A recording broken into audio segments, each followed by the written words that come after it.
Hello, and welcome to a brand new episode of The Prudent Method. My name is Charlotte Prudent, and I have been an English teacher for more than 10 years now. And this episode here is to help you with listening comprehension, as well as supplementary material for my book, which you can find details of down below. And in today's episode, we are going to talk about the rather tricky question that is artificial intelligence, AI. Is it something we should be excited about, something we should be dead terrified about? We will be discussing that today, and with me to discuss it is our very own guest, Mikkel Johansson. I'm back once more. Hello everyone, it's good to be here again after the Maslow's hierarchy episode. Indeed. Today it's AI. Yeah. Exciting. It's very, it should be, or just plain terrifying. I'm sort of on the, I'm erring on the side of caution here. Also, what are you drinking? Well, I've got my homemade Colombian hand-picked coffee. I've got my Crocs on. You yourself. I mean, almost. You almost picked it yourself. I am a little bit offended by the fact that it is coffee you're drinking today and not a lovely British brew of Earl Grey tea. But I mean, we will. I think if we think about it, both drinks have horrible colonialist pasts. That's very, very true. They're probably equally bad for the environment, and it's, I don't know, I guess it depends on the tea. But, and your exactly, and your standpoint and your ethics, and there's going to be a lot of talk about ethics today. But anyway, I will chin to you, and let's get started. What are we talking about today? So artificial intelligence, what is that? Because we've only really started discussing this topic, 3 years ago with the advent of ChatGPT. So I mean, from your perspective, how would you define it? What actually is AI?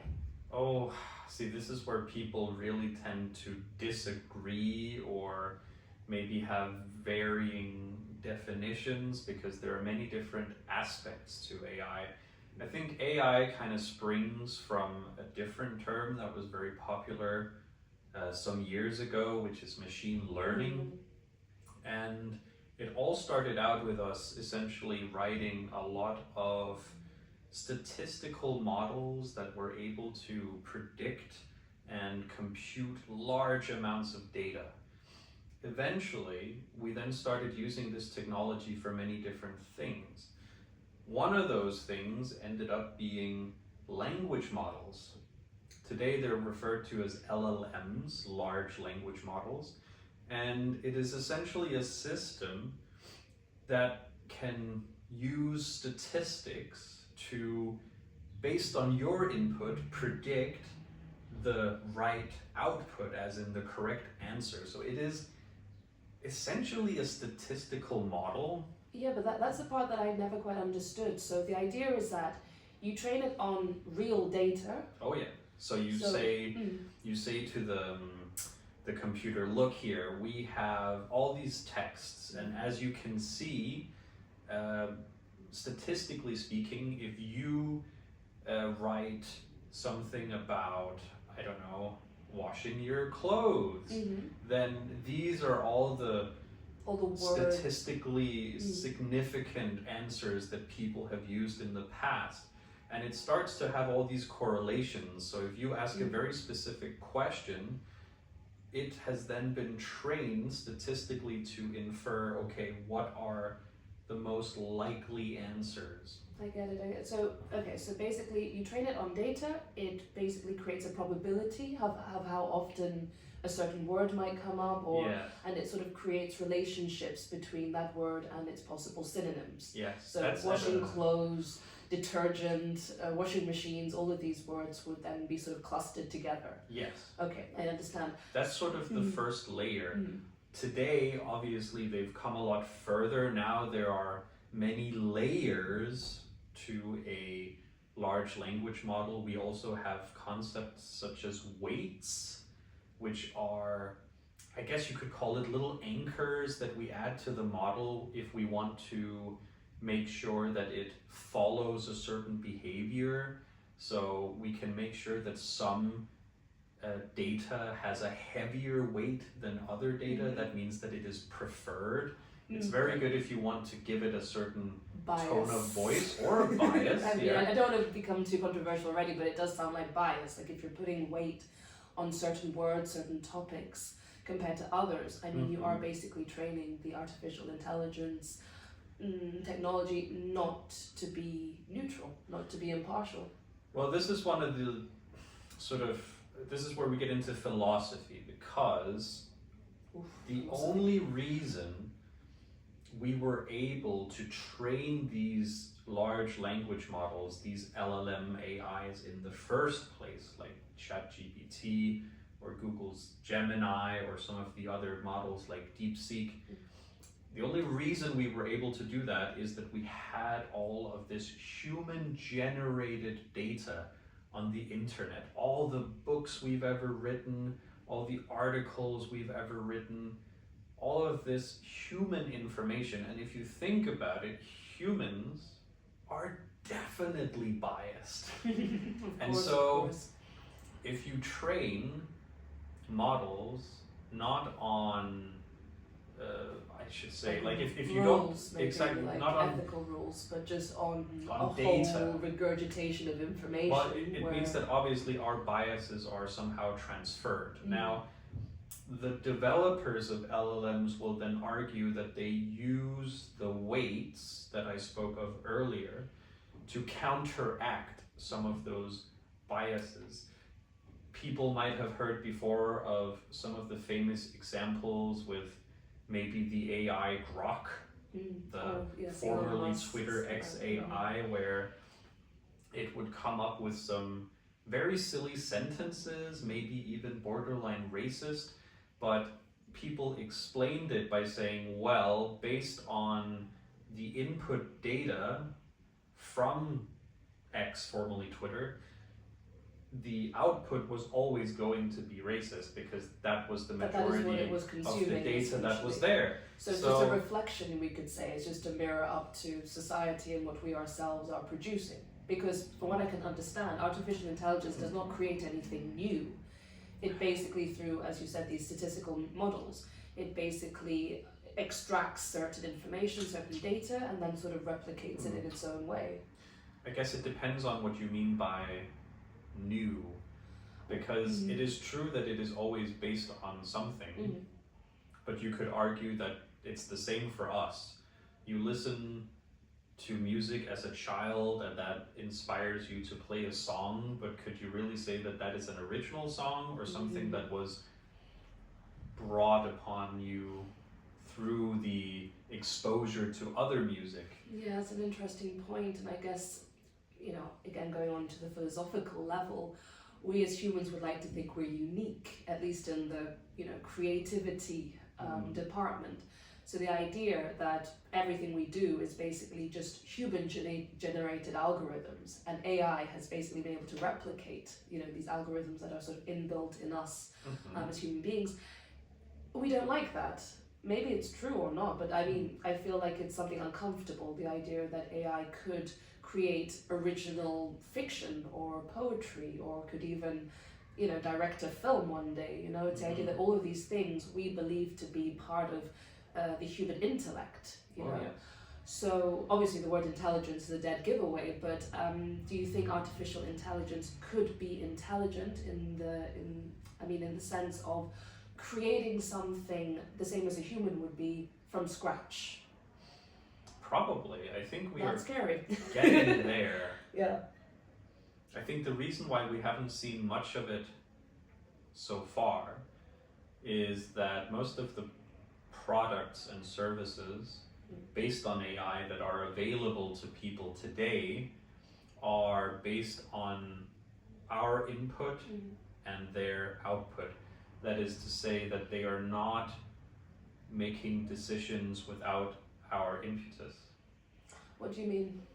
Well, so something that makes us unique is that inspiration or action can take place almost spontaneously. I see. So whereas you see a plant and you could think, oh, I don't think it looks nice there. I'm just gonna I'm just going to move it over there. That is spontaneous, right? Mm-hmm.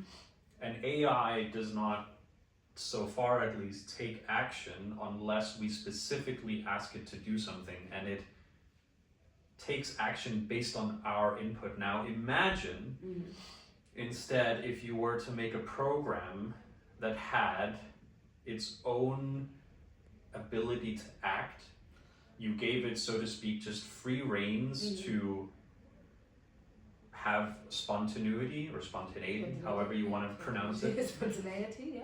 And you let it do something, and you let it see how it affects the world, reabsorb the data, and then have that be a cycle, because I think that's very much what humans do. Well, like child development, essentially, the way that you obviously expose the child to various stimuli, the child grows up with various influences, from the home, from their social unit, from the education institutions. But what you're saying is that if a AI technological device is trained as though it were a child, basically, the same as we used to do with animal experimentations in the last century. I think we could, in a very rudimentary form. Obviously, right now, a lot of the focus, again, is on language models. So it's lacking some of the physicality and the visual stuff. It's not that those types of AI do not exist. There are very advanced visual models, like the ones you can find in self-driving cars. And there are also very advanced AI robotics, like the famous Spot robot, the robot dog. Oh, but that was from quite a few decades ago now. Aye, but it's still being developed. It's still being developed. It's getting more and more advanced all the time. All the time. Well, actually, I have a few examples. So let's try to put it into like physical, the physical world. So you already mentioned the self-driving cars. So the Elon Musk initiative that has been perhaps the most controversial. My question to you is, do you consider these as like a future, like a pioneering step? Like basically it's innovation, we're moving on to the point where a driver can basically sit in their car, fall asleep, read a book, do other things while a car is driving at, 80 kilometers on the motorway. Do you feel like that's exciting, or do you feel that could be potentially hazardous in the future? I mean, it depends on whether you are optimistic or pessimistic about human agency. Okay. I think some people would make the argument that when it comes to driving, at least, which is a task that requires constant concentration and where a momentary lapse in concentration can be fatal. Exactly. You could make the argument that AI systems are superior because they never sleep, they never pause, they never lose concentration. True, but then we spoke about statistical models and probability. Yes. So the point is that a human reflex is often based on self-preservation, right? Whereas the computer, it seems as though it has been trained slightly differently, from what I've heard. I've read some articles about it, where it's able to draw upon the survival of the driver versus the survival of another vehicle or a pedestrian who could also get injured. So the point is it reflecting human instincts, or is it reflecting the way it was programmed? So any of those rules that we are not aware of that could also lead to hazardous consequences. I think it's a big question, I know, sorry. It obviously just follows what it has been programmed to do. Yes, and if we do not understand that is the frightening part, right? You put your life in the hands of a vehicle. The way that it's been set up, you have no real idea about that. Obviously it will try to take the best decision, but what is the best decision? It's a moral and ethical question. Yeah, and obviously when we leave decision making up to the machines, we we abdicate, we step down, we cease to be in control of those decisions any longer. And as a society, the question then becomes, are there some decisions that we are okay with not making anymore? So certain things we can just delegate. Yeah, are there certain things you are okay with delegating to a machine? Now, Well, obviously, inconsequential things might be fine. Well, like household tasks, for example, housework. We have a lot of these Roomba hoovers that, these sort of circular shaped ones that go about their business, and they also interact with, with humans, which I think is quite cool. But also, it's just there's no hazard there. The robot either does or does not do a good job, but it doesn't lead to any fatalities. So yes. So far. So I mean, do you don't know. Do you think a Hoover could kill you? I mean, maybe in a freak accident. Okay, for people who own those types of Hoovers, no, I'm sure maybe, that's probably not likely to happen. Maybe if there's like a water spill and it like gets electrocuted and then the battery lights on fire and burns down the house, but it's like, but that's like any electronic device, exactly, really. it's not, so it's not just because it's AI. Really, I feel like those are sort of act of God type That's true. accidents. Yeah, exactly. I mean, the last one, which is still very much in its infancy, is the concept of brain chips. So not the sort of sci-fi ones that you put in your head and you can speak a billion languages. I mean, if that was the case, you wouldn't be listening to this podcast. But I mean, yeah. Can you imagine? Just I don't know, what language would you want to learn just like that without any effort? Well, I guess just all of them. I mean, if all it was, of them, so you'd be greedy, no, but basically. like if it was that simple, if it was just sort of clicking download language and then it goes zoop, zoop, zoop, zoop. I mean, there's no reason not to learn all of them. But isn't there a reason? So what I'm saying is that most of our skills as human beings, even with a talent, has been acquired by effort. And many of us enjoy that effort. It's that process. It's basically the Maslow's pyramid we were talking about in the last session, the idea that you are pursuing something, you're getting better at it, you're perfecting your art. If you can just get those skills at the drop of a hat, basically putting a USB inside your skull, what's the point? I mean, I think ultimately humans will have to try and find meaning in other ways. I mean, it would probably create a philosophical upheaval in society. Most certainly. Where I think most people today in society acknowledge or maybe know in their heart that they are not going to have a great impact on the world. And for that reason, we find meaning in other ways, like we focus on our family, we focus on individual experiences or our friends or the job that we do or learning a skill.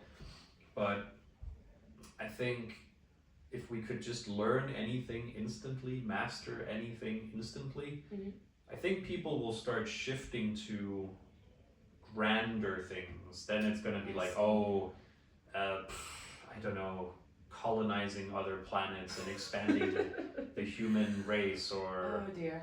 I don't even know. I'd like to think it'd be for good, at least, be something positive and beneficial, rather than how can we. You would how hope can we so. colonize Maybe further, eradicating hunger or something. I mean, like if you're not spending your Sundays practicing English anymore, why not end world hunger? Right. I mean, you have to look for other goals. Other goals and other objectives, exactly.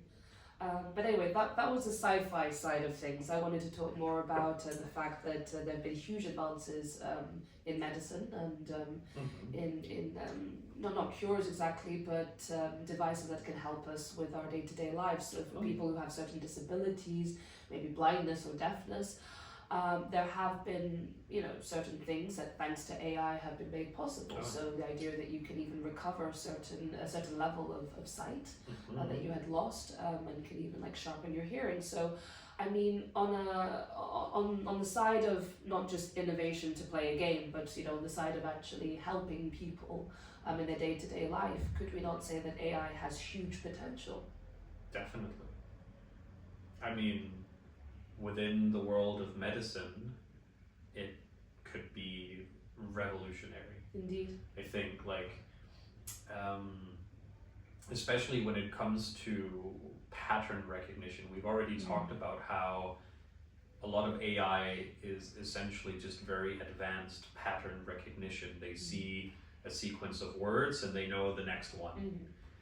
In medicine, that's even better because, you know, we try to do medical screenings for things like breast cancer or malignant entities, or I don't know, like, see, I'm not a doctor, but from what I've heard, you can use AI and this image recognition AI to catch symptoms so much earlier, and that is going to essentially offload some of the stress that doctors have today, and hopefully it means that doctors can spend more time working with patients, talking to relationships with patients, exactly, instead of doing the bureaucracy stuff, you know? Yeah, exactly. So I see a bright future for AI, at least in that respect.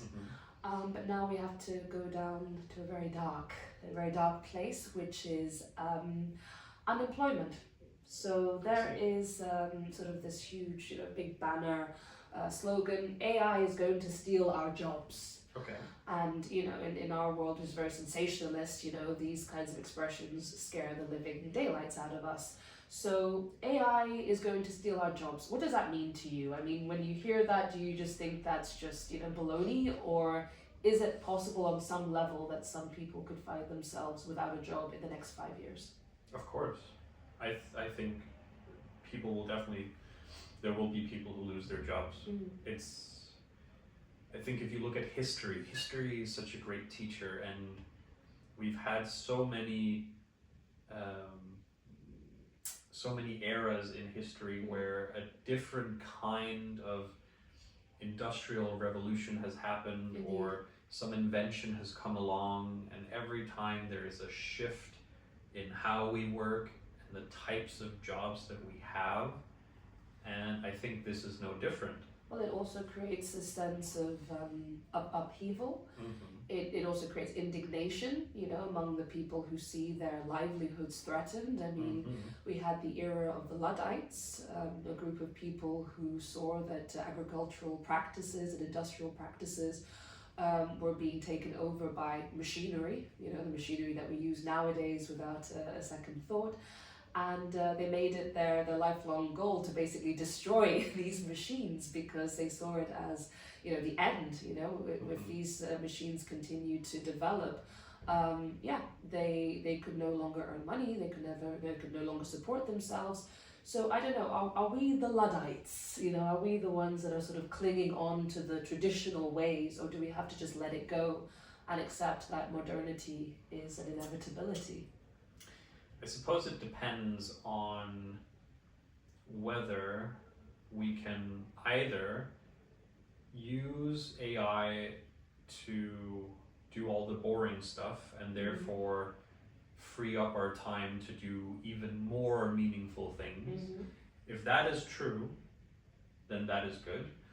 But it could also be that AI starts replacing us in so many ways that the only tasks that are left to do are so menial or pointless that people revolt eventually.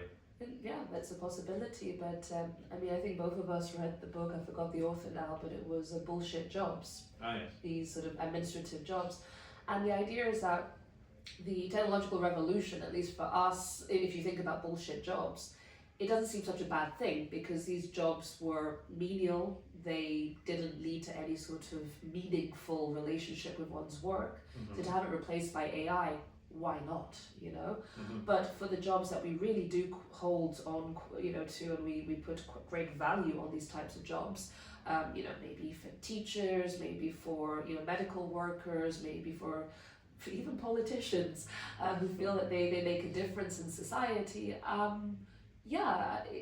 it kind of leads to a loss of self, really, if one cannot, practice what one has studied and what one does for a living.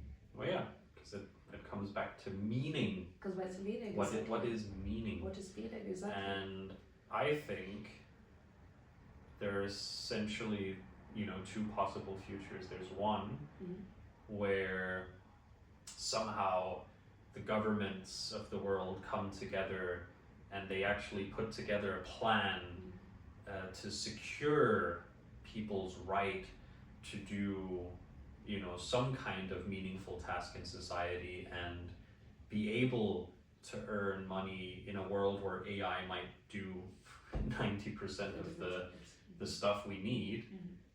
And that might be pretty cool. But there's definitely also the other possibility, which is, AI is used to replace a lot of workers, generate a lot of income for bigger businesses because they already own the AI infrastructure. We'll see even more wealth inequality, and people will get very desperate and will either revolt or will have some weird servitude type stuff. I don't really like. Are you an optimist or a pessimist?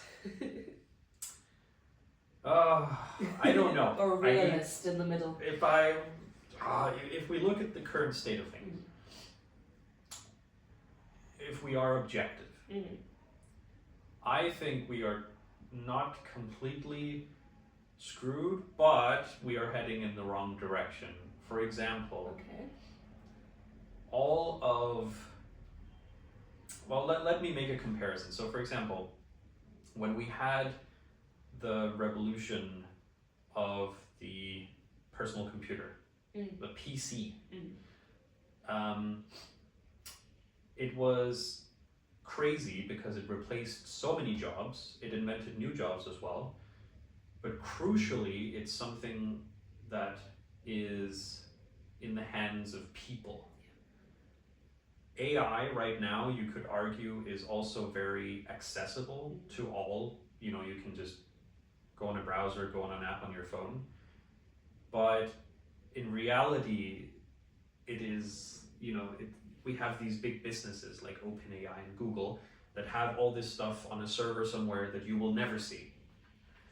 And they control the infrastructure. So I think this time around, the big businesses are a little bit better positioned.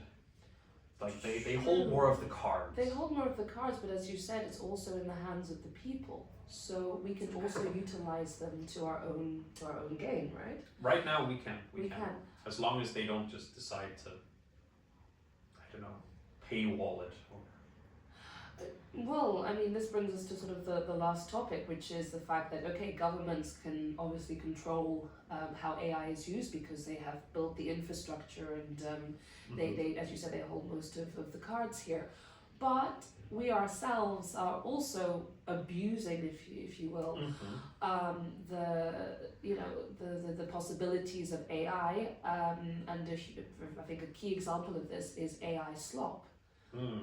There are many creators out there who have, throughout their lives created amazing material, original material, and other people, and I want to stress this, people, not governments, not corporations, other people are copying this through AI and throwing it back onto the internet as something original when it is clearly, visibly not. It is generally quite bad quality, but it is literally flooding the media, which makes it impossible for these creators to continue. So I don't know, I'm trying to find the positives here, but it seems that on all angles, we are essentially screwing ourselves, right? By using AI. By using AI in this way, everyone is trying to make a fast buck, obviously we live in a capitalist era, but it's reached a certain level where we don't even care about the ethical or the moral consequences of our actions anymore. No, I think an easy buck is always, there's always a gold rush. There's always a gold rush. And throughout history, if there's a new thing, people always try to chase it. Indeed. I think that is inevitable, and it will have consequences for people. Most certainly. But let's try to end on a reasonably pleasant note. Yeah. What is either the craziest or the funniest thing you have seen that was generated by AI? craziest. Maybe not craziest, but like you were like, huh. someone really decided to create that prompt for AI. I think, if anything, it is. See, all the examples I want to think of are just scary. You know, immediately it's like. Okay, I mean, my mild one would be just shrimp Jesus. I mean, you must have seen Shrimp Jesus. Jesus that has been created. As a shrimp. Well, he is made up of multiple shrimp, Oh. and he's just floating there, you know, under the sea. Oh, that's lovely. It's lovely, but it's also just like, why? But okay, what's your dark one? Well, I've noticed that it's used a lot now to generate false information. Yeah, disinformation. So, you know, these days it's not only photos you can generate, but you can also generate videos. And now, if you really want to, you could, if you had a friend or a colleague, let's say you had a colleague you didn't like, you could take a photo of them and generate a video of them peeing on the carpet in the office and send it to HR, right? And be like, look what they did, those bastards.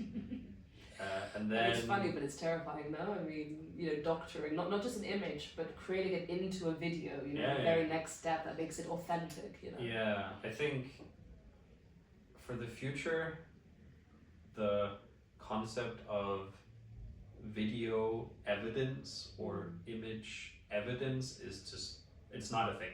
It's not a thing any longer. I think we're essentially going back to the old times, you know, where we had to trust witness accounts. I think that it's kind of weird. We're going to go backwards, where witness accounts are going to count for more than video evidence, because you can't trust it anymore. It's pointless. It's pointless. But I think it's interesting. Despite all that, I mean, it's not a bad. threats. It's not a bad tech. It's like. No, it's not bad. Obviously, it's a tool. Like, you know, it's only as bad as the person who wields it, right? You could use it to do really great things. It's just that we have a lot of assholes. Yes, lots of assholes.